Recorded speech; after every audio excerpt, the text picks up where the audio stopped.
Sim, senhoras e senhores, é Canal do Mistério, do teu amigo Paulinho Boa Pessoa, mais uma história espetacular, sobrenatural e misteriosa. Hoje, quem gosta das histórias de caminhoneiro vai simplesmente se apaixonar por essa história. História espetacular. Alô, Pedro Madalosso, meu querido amigo Pedro Madalosso. Tá tudo pronto, tá tudo preparado. Vou contar nos detalhes da sua história, viu? Linda! Mas antes de eu começar, um pedido muito especial. Eu gostaria que você fizesse parte aqui do nosso canal como membro do canal. Será para mim de uma importância muito grande. O YouTube, ele incentiva, ele diz assim: você que é criador de conteúdo do YouTube, peça aos seus fãs que se tornem membro do canal. Isso é muito importante para todos nós. Então, é o que eu estou fazendo. Porque se eu não fizer, quem fará por mim? Tem gente que nem sabe. Fala: ah, Paulinho, eu não sou membro do teu canal ainda, porque eu nem sabia que eu podia ser membro. Eu nem sabia. Pois você pode ser membro. E vai me ajudar muito. E aí você apoia o nosso canal. Posso contar com você? Muito obrigado, viu? Muito agradecido. Também aproveite e se inscreva no canal. Mais um convite, eu queria que você visitasse o nosso canal Paulinho Boa Pessoa Oficial. É lá que eu publico as histórias de amor. Aqui eu publico as histórias misteriosas, sobrenaturais. E lá no outro canal eu publico as mais lindas histórias de amor. O outro canal é Paulinho Boa Pessoa Oficial. Isso posto, então eu digo a você: prepare o seu coração para as coisas que eu vou contar, porque a história misteriosa de Pedro Madalosso, alô caminhoneiro, aqui no canal, acabou de começar.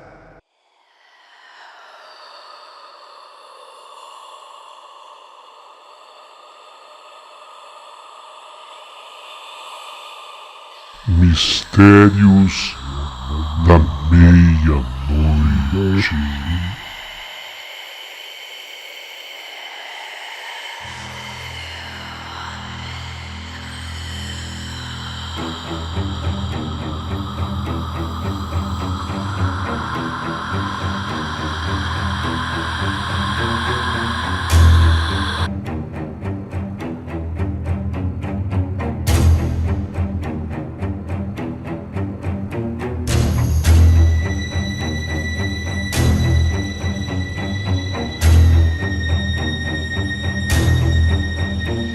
Meu querido amigo Paulinho Boa Pessoa, meu nome é Pedro Madalosso, mas como caminhoneiro e nas estradas, todo mundo me chama de Madalosso.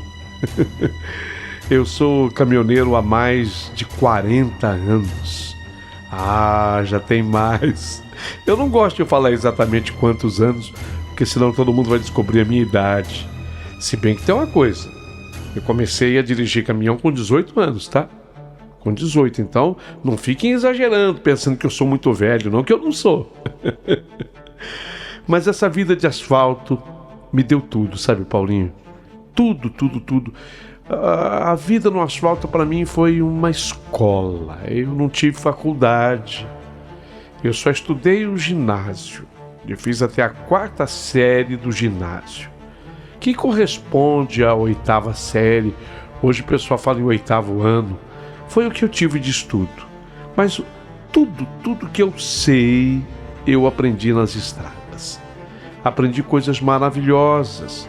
Sim, também me ensinaram coisas ruins. Mas essas, eu apenas aprendi, mas não fazendo. Assistindo e evitando. Assim também a gente vive, sabe, Paulinho? Hoje eu quero, por exemplo, contar para você uma história que eu vivi no asfalto. Para quem já atravessou tanta enchente, para quem já ficou preso em serra com o freio queimando, para quem já encarou noite escura sem um pingo de luz, nem estrela para guiar, eu tenho muita história. tenho muita história. Mas essa que eu vou contar aconteceu comigo. Não foi ninguém que me contou, não foi ninguém que me falou. Essa eu vivi. Essa aconteceu comigo em 1983. E até hoje me arrepia só de lembrar. Foi na Via Dutra, naquele trecho famoso de São Paulo ao Rio de Janeiro. E eu juro por tudo o que há de mais sagrado, aquilo não era coisa desse mundo. Não era. Naquela época eu puxava assim cargas até que leves, caixas de ferramentas industriais, de São Paulo especialmente, para entregar em Volta Redonda que é conhecida como a cidade do aço. Era um caminhão Mercedes 1113 que eu tinha, vermelho, farol redondo, que eu chamava de fiel companheiro. E era mesmo, caminhãozinho bom, Paulinho, nunca me deixou na estrada. Às vezes apresentava um defeitinho, mas era defeito que a gente consertava com facilidade. Às vezes eu mesmo consertava, ou então eu precisava mesmo da ajuda de algum mecânico. Mas era coisa pequena e ele tocava e a gente não parava. Eu adorava viajar de noite, sempre gostei. Meu rádio ligado no AM, eu gostava daquele chiadinho do AM, eu ia ouvindo os comunicadores, eu ia escutando, às vezes, aquela música baixinha, sertaneja, que vinha, que ia embora, a depender, às vezes quando eu pegava assim, uma descida muito íngreme, assumia o som, mas depois naquela subida, que eu ia mais devagar, o som vinha forte. Como eu gostava daquilo. Me lembro das músicas, do cheiro do diesel misturando-se ao sereno da estrada. Tudo isso acontecia de noite, especialmente nas noites de lua cheia. Quase nem precisava do farol redondo do meu 1113. Mas em 83, naquele dia, naquela viagem, o tempo estava assim, abafado, pesado, como se o céu quisesse desabar a qualquer momento. A lua quase não aparecia, escondia atrás de um manto de nuvens. Eu vinha tranquilo, sossegado, firme no meu volante, meu radinho ligado, quando de repente um carro, ele me ultrapassou e começou a piscar assim o farol com insistência. Primeiro uma, depois duas vezes, depois três e pisca. O carro queria que eu parasse. Ele entrou assim na minha frente, diminuiu a velocidade e pisca-alerta ligado e farol e pisca esse farol. Inclusive o motorista colocou assim a mão dele para fora, colocou assim a mão esquerda dele para fora e abanava aquela mão, dando sinal para eu parar. Eu fiquei com medo. Fiquei com muito medo, porque naquele tempo, já em 83, o pessoal já falava em muito assalto. A Via Dutra, ela era perigosa, sabe? A gente tinha medo. Assalto era o que mais tinha, porque o pessoal pensa que assalto só tem nos dias atuais, que nada. Em 83, já havia muito assalto por ali. Eu fingi que eu não via aquele movimento todo do Del Rey na minha frente, aquela sinalização toda, aquele homem com a mão para fora, pedindo para eu parar. Eu fingi que eu não vi e pisei no meu caminhão e banguela no meu caminhão. Se bem que o pessoal que passou no carro, era um Del Rey, insistia e sinalizava muito para eu parar.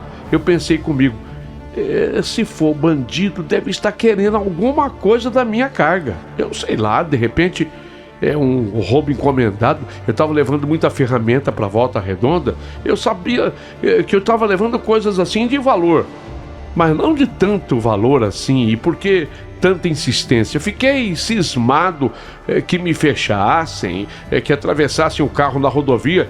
Mas pelo menos uma coisa a Dutra sempre teve de bom: ela é uma rodovia federal muito movimentada, muito mesmo. Então, para dar uma fechada ali, era perigoso, eles iam ter outros problemas. Mais ou menos coisa de uns 15 quilômetros adiante, avistei um posto da Polícia Rodoviária Federal. É de Piraí, a Polícia Rodoviária Federal. Ai, o coração deu uma acalmada quando eu vi o posto policial. E eu falei, vou parar. Eu vou parar aqui. Eu decidi parar. Mas mal eu encostei assim o caminhão, veio um policial, veio com aquela lanterna na mão até onde eu estava, foi educado, deu boa noite e depois o que era de praxe. Apesar de eu mesmo ter decidido pela parada, ainda assim ele me pediu os documentos, olhou assim o caminhão por fora e depois eu estranhei, porque o policial pediu para dar uma olhada na carroceria. Ele queria dar uma olhada. A minha carga estava fechada, estava a lona por cima da carga. Ele até pediu para eu abrir um pouquinho da lona. Então nessa hora eu estranhei. E até com muito jeito, para não parecer grosseiro e nem ser acusado por desacato, eu falei assim pro policial: mas o senhor guarda, o senhor me perdoa, mas eu não estou entendendo, porque fui eu que resolvi parar aqui no posto policial. E por que o senhor quer verificar a minha carroceria, quer dar uma olhada na minha carga? E ele me respondeu também com educação. Sabe o que é, motorista? É que recebemos uma denúncia de que o senhor está levando um caroneiro escondido aí na sua carga, em cima da carga. Mas ele falou isso sério. Caroneiro?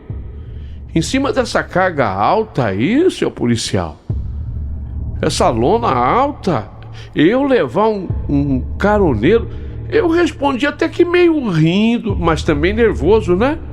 Seu guarda, eu só parei mesmo no pedágio e nem cachorro entrou nesse caminhão.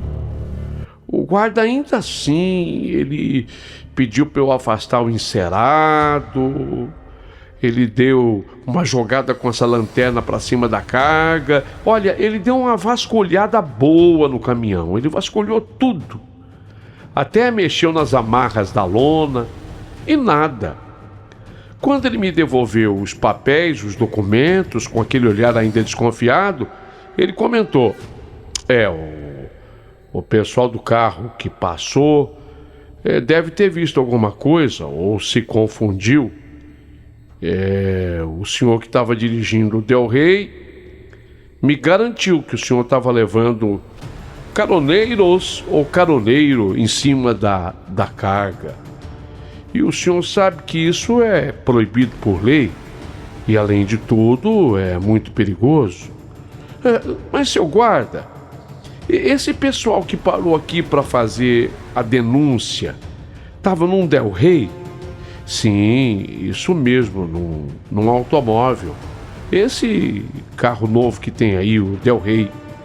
Ah, mas que coisa! Pois eu parei aqui, seu guarda, justamente para falar desse Del Rey. Porque eles me ultrapassaram na pista e me encheram de sinal de luz, de farol, ligaram o pisca-alerta, sinalizou com a mão para fora para eu parar. E eu entendi que era para eu parar, mas eu fiquei com medo deles, eu não parei. O senhor sabe, eu fiquei com medo de assalto. Eu sei lá. Tá tudo tão perigoso nos dias de hoje.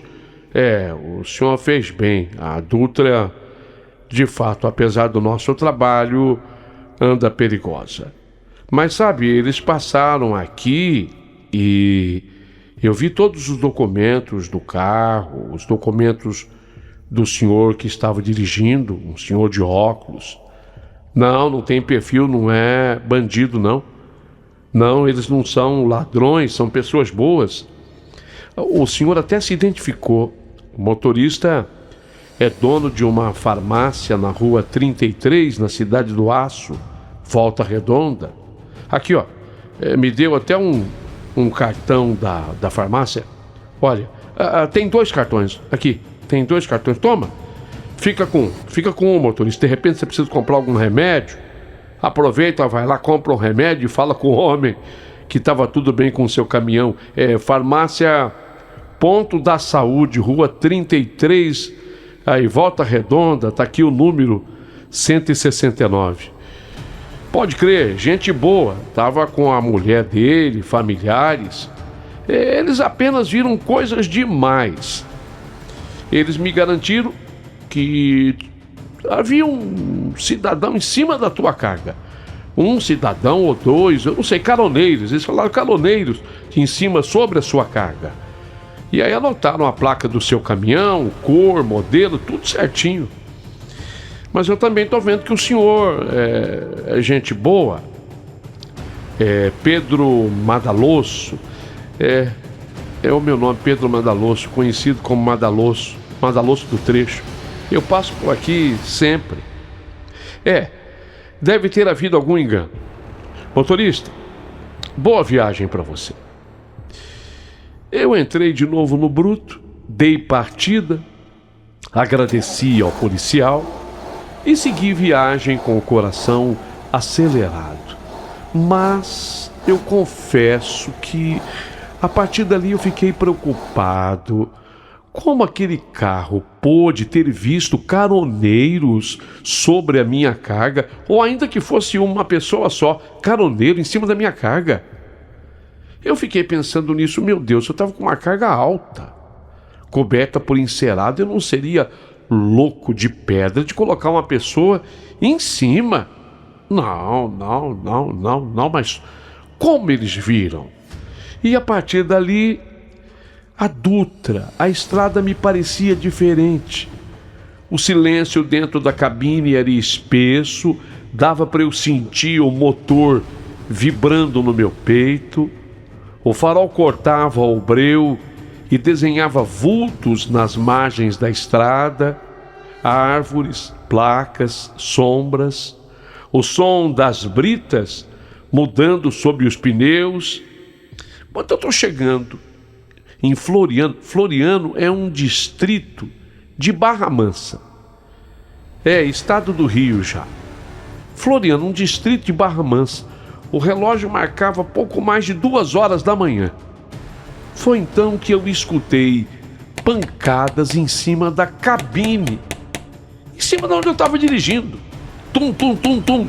Batidas secas, firmes, em cima da cabine, como se alguém batesse com a mão fechada. Tum, tum, tum, tum, batendo em cima do caminhão. E eu, lógico, vocês imaginem o susto que eu levei. E depois disso, uma voz grossa, arrastada, ecoou lá de cima: Moço, para aí para nós descer. Moço, para aí para nós descer. Meu sangue gelou. O primeiro pensamento foi: santo Deus, é assalto. Mas como que essas pessoas se esconderam na minha carga que nem um policial viu? Eu encostei devagar no acostamento, com o pé no freio e o corpo curvado, tentando me proteger, porque eu já fiquei pensando no balaço que viesse, no tiro que eu iria receber. O vento uivava lá fora e por um instante eu achei que meu coração fosse sair pela boca. E foi aí que eu escutei o som de corda sendo arrastada, como se alguém realmente estivesse descendo da carroceria. Um segundo depois, a mesma voz falou, e desta vez mais calma: Obrigado, moço. Boa viagem. Vá com Deus. Eu não estava entendendo nada. Eu esperei uns bons segundos antes até de levantar a cabeça, porque eu estava com tanto medo de levar um tiro que eu deitei a cabeça sobre o assento do caminhão, o banco do caminhão, porque eu fiquei com medo de levar um tiro.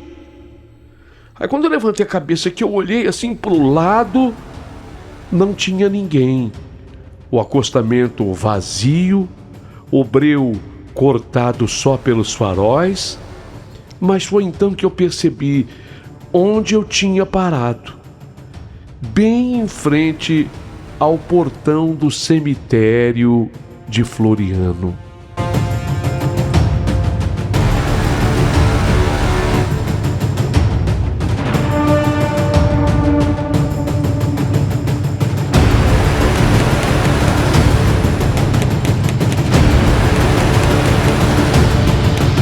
Mas bem na frente do portão do cemitério. O portão de ferro, todo enferrujado, rangia com o vento era forte, e o portão rangia. E juro, naquele instante, eu senti como se alguém ainda me observasse lá de dentro. Eu senti aqueles arrepios. Um frio percorreu a minha espinha. O cheiro de terra molhada se misturou com a de flor murcha, sei lá. Então eu dei partida no caminhão e saí dali o mais rápido que eu pude. Naquela noite eu cheguei à Volta Redonda tremendo. Os colegas da firma riram. Disseram que eu devia ter sonhado, que era algum cansaço. Mas o detalhe é o seguinte: os caras do carro que me ultrapassaram, ou o senhor que me ultrapassou, devia ter alguma história para contar. Eu não me conformava. Não me conformava mesmo. Mas eu fiquei com medo e pensando nisso tudo. Nos dias seguintes, a história correu entre os motoristas. Alguns diziam que aquele cemitério, o cemitério de Floriano, distrito de Floriano, de Barra Mansa, me disseram os motoristas que ali era um lugar de alma penada. Outros lembravam que fazia só uns meses um rapaz disse que pegou uma carona e ninguém sabia de onde ele era. E esse rapaz pegou uma carona com um caminhoneiro e justo naquele ponto ali ele caiu da carroceria do caminhão quando foi descer. E acabou sendo atropelado por um outro caminhão que vinha logo atrás. Ele teve morte na hora porque o caminhão passou por cima da cabeça dele. E esse rapaz, ele foi enterrado como indigente naquele cemitério, como indigente porque não tinha documento de nada. Foi enterrado naquele cemitério de Floriano. Dizem que o corpo dele ficou dias sem ser reclamado no necrotério, e como ninguém reclamou, ele foi enterrado ali, no cemitério de Floriano. Olha, eu fiquei muito preocupado. Tanto é que eu me lembrei que o policial me havia dado o cartão da farmácia Ponto da Saúde, Rua 33, 169, Cidade do Aço, que era a cidade onde eu estava, Volta Redonda. Ah, eu não tive dúvida. Eu fui bater lá. Cheguei na farmácia como um cliente normal. Aí, quando eu cheguei na farmácia, eu perguntei pelo dono. E alguém me disse: o dono da farmácia é seu Aristides. Ele está no escritório da farmácia. Falei: eu posso dar uma palavrinha com ele? Aí a pessoa foi lá, anunciou, e ele pediu para eu entrar. Esse seu Aristides pediu que eu entrasse no escritório. Quando eu fui entrar, eu subi assim numa escadinha, e de onde eu subi numa escadinha, eu passei por uma janela que dava para ver o fundo, os fundos da farmácia. E quando eu olhei nos fundos, eu vi o Del Rey. O Del Rey que havia me ultrapassado. Eu sabia que eu estava no lugar certo, que era seu Aristides mesmo. Aí eu entrei. Ele não me conhecia, porque ele só fez lá a denúncia pro policial. E aí eu me apresentei para ele, falei quem eu era. Ele na hora se lembrou. Falou: pois é, eu fiquei com tanto medo quando eu vi aquele senhor lá em cima da sua carga. Eu fiquei tão apavorado que eu parei no posto policial. Só me perdoa, mas eu tive que falar pro guarda porque ele estava correndo risco. O homem estava indo de pé, ele ficava em pé às vezes na sua carga, e eu fiquei com muito medo. Aí eu pedi mais detalhes para o senhor Aristides, porque eu fiquei impressionado, porque eu falei para ele, não, eu não estava trazendo ninguém, o guarda me parou, ele verificou. Aí eu contei para ele o que havia acontecido no cemitério, o cemitério de Floriano, distrito de Barra Mansa. Eu contei tudo nos detalhes para ele. E aí ele descreveu como é que foi a visão que ele teve.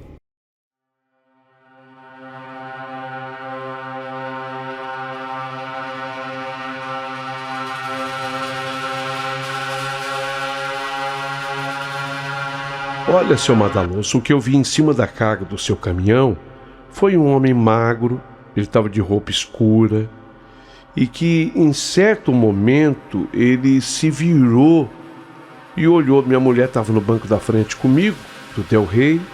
Ele olhou para minha mulher e olhou para mim. Ele olhou para nós dois, mas o rosto dele parecia sem feição, sabe? Eu achei que fosse um ladrão escondido na sua carga. Parecia que ele estava com uma máscara. Não era máscara, mas a gente não conseguia ver os olhos dele. E foi por isso que nós paramos no posto policial para fazer a denúncia. Não foi só porque o senhor estava dando uma carona que era perigosa, mas era porque eu temi também pela sua vida. De repente era um bandido, sei lá o que era. Foi por isso. Eu havia primeiro pedido para o senhor parar, mas o senhor não parou e por motivos óbvios, o senhor já me disse que medo de assalto. Então eu achei mais prudente fazer a denúncia. Mas que eu vi. E foi desta forma que eu vi. Agradeci ao senhor Aristides. No momento que eu estava saindo, a esposa dele também chegou, a cumprimentei, ele me apresentou para ela, agradeci pelo interesse deles, e foi em 1983.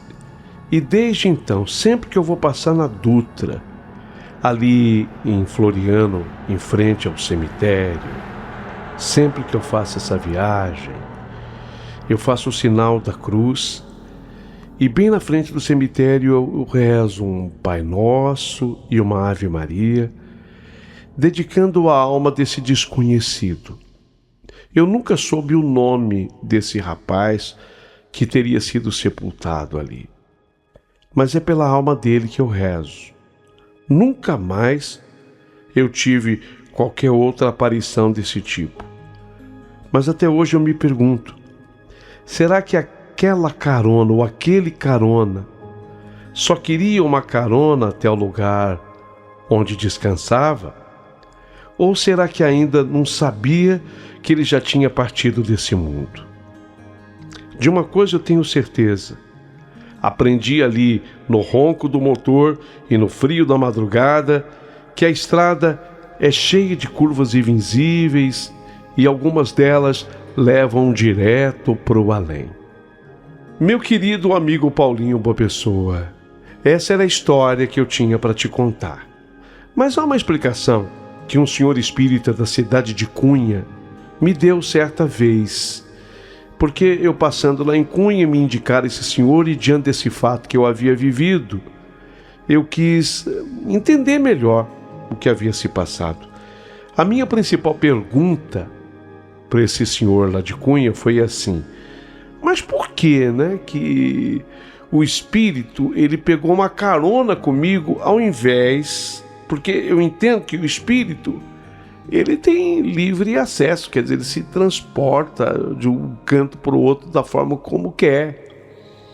Aí esse senhor me explicou que um espírito pega carona por ignorância ainda.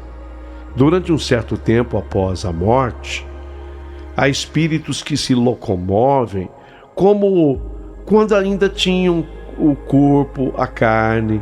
Então eles tomam condução, se escondem da chuva, têm medo de se molhar, às vezes se preocupam se a distância é muito longa, se vão andar a pé. porque eles ainda não entenderam como é que é a vida do outro lado do mistério. E eles entendem que ainda necessitam de tudo aquilo que eles necessitavam enquanto tinham o corpo e a carne. Por isso, por exemplo, que essa alma, que esse espírito, ou mais de um, ele acredita até que era mais de um, pegaram essa carona comigo. Eu fiquei assim, abismado. Mas esse senhor me disse que esse aprendizado do pós-morte só vem depois, porque também do lado de lá, nós continuamos numa escola. Aí eu entendi. Aí foi que a ficha caiu para mim. É por isso que eu, depois disso, passei a ler mais. Para que um dia, tomara que esteja muito distante ainda, viu, seu Paulinho? Para que um dia, quando acontecer de eu passar do outro lado, eu já saiba um pouco mais e não precise pegar carona com ninguém. Gostaria muito que vocês comentassem a minha história a partir de agora.